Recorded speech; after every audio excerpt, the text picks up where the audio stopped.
किसी जंगल में एक दरख्त पर दो कबूतर नर और मादा रहते थे। वो दोनों हंसी खुशी जिंदगी गुजार रहे थे। कुछ दिन पहले मादा ने अंडे दिए थे और अब वो उन पर बैठी हुई थी क्योंकि चंद दिन तक उनमें से बच्चे निकलने वाले थे। जैसे जैसे अंडों से बच्चे निकलने का वक्त करीब आ रहा था, मादा को ये फिक्र खाए जा रही थी कि बच्चों की हिफाजत हम कैसे करेंगे। उसे बार बार ख्याल आता था कि उन्हें कुछ दोस्त बना लेने चाहिए ताकि मुसीबत और मुश्किल वक्त में एक दूसरे की मदद कर सके। शाम को जैसे ही नर घोंसले में वापस लौटा तो मादा ने अपने ख्यालात का इजहार उसके सामने भी कर दिया। बिलाखिर ये बात तय हो गई कि उन्हें कुछ दोस्त बना लेने चाहिए।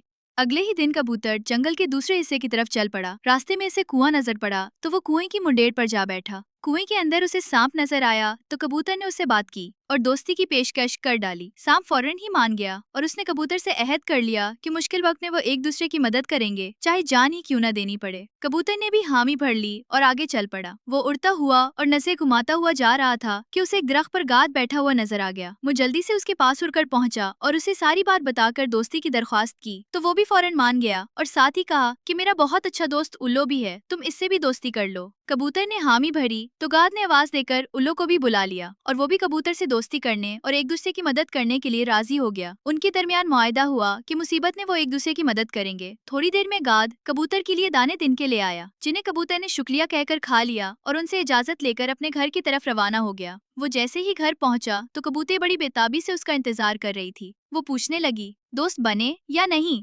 कबूतर ने उसे सारी तफसील सुनाई तो वो बेहद खुश हुई। चंद दिन तो उनके खामोशी से गुजर गए। फिर एक दिन शाम के वक्त एक शिकारी जंगल में आया। वो सारा दिन शिकार कर कर के थका हुआ था, लेकिन कोई शिकार उसके हाथ नहीं लगा था। जिस दरख्त पर नर और मादा का घोंसला था, वो उसी दरख्त के नीचे सिस्ताने की गरज से लेट गया। अचानक उसकी नज़र दरख्त पर मौजूद कबूतरों के घोंसले पर पड़ी तो उसे उम्मीद की कीन नजर आई। वो सोचने लगा कि शायद इस घोंसले में बच्चे हों जिन्हें वो शिकार कर सके। चूंकि उस वक्त अंधेरा फैल रहा था, इसलिए शिकारी ने दरख्त के नीचे आग जलाई और उसकी रोशनी में दरख्त पर चढ़ने लगा। उधर घोंसले में कबूतर और कबूतरी परेशान हो गए कि अगर खुदा नखास्ता शिकारी उनके घोंसले तक पहुंच गया तो वो अपनी जान तो बचा लेंगे, लेकिन उनके बच्चों का क्या होगा जिन्हें अंडों से निकले अभी कुछ ही दिन हुए थे।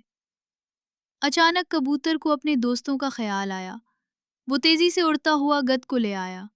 शिकारी अभी घोंसले के करीब नहीं पहुंचा था। कबूतर ने गद के साथ मिलकर करीब ही मौजूद दरिया से अपनी चोंच में पानी भर भर के आग को बुझा दिया।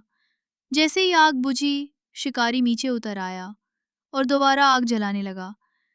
वो दूसरी मर्तबा आग जलाकर दरख्त पर चढ़ा तो उन्होंने दोबारा आग बुझा दी। शिकारी झुंझलाकर नीचे उतर आया। वो पहले भी थका हुआ था, इसलिए उसने सोचा क्यों ना रात आराम कर लूं और सुबह का उजाला फैलते ही दरख्त पर चढ़कर खाने का इंतजाम करूंगा। ये सोचकर वो आराम से सो गया। उधर कबूतर ने शिकारी के इरादे भांप लिए थे।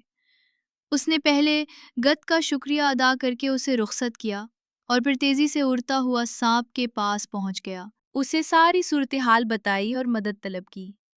सांप कबूतर को तसल्ली देते हुए बोला, तुम बेफिक्र होकर मेरे साथ चलो। कबूतर सांप को इस तरफ के पास ले आया जिस पर उसका घोंसला था। सांप ने कबूतर को घोंसले में जाकर आराम से सो जाने को कहा।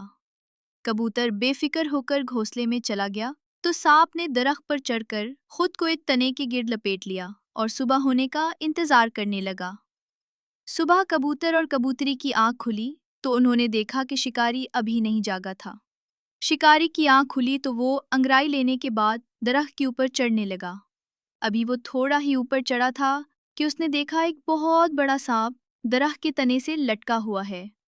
सांप को देखकर शिकारी हवास बाख्ता हो गया और उससे पहले कि सांप उसे डसता, वो डर के मारे नीचे आ गिरा और दुम दबाकर जंगल से भाग गया।